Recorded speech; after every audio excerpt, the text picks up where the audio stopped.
presented by RK Music.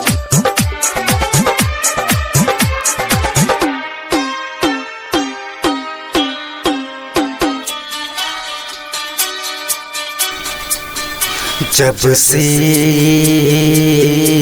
छोड़ गइलू हो हमरा के भुलैलू हो, जिंदगी के हमारा तो कैलू खत्म।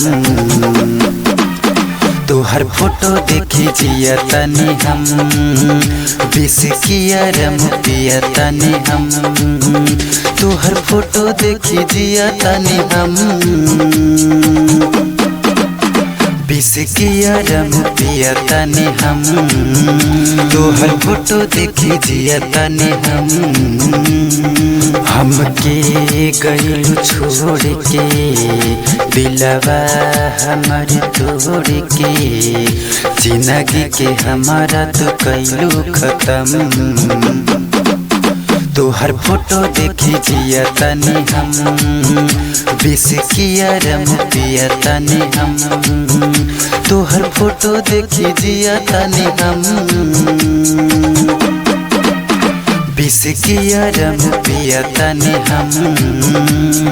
डीजे रेहान बाबू मदारपुर सिवान।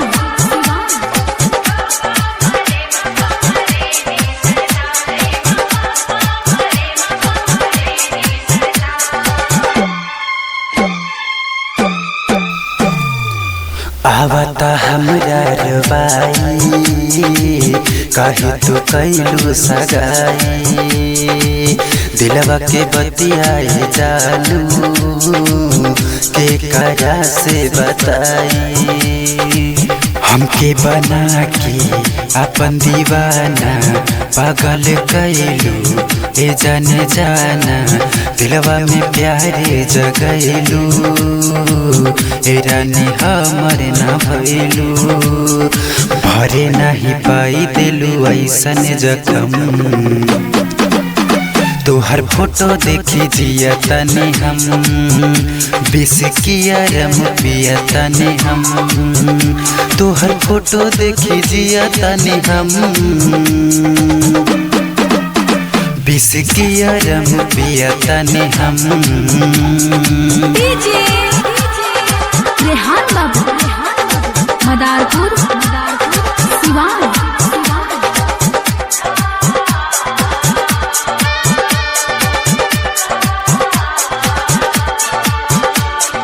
का हो डीजे रेहान बाबू जान लेब का?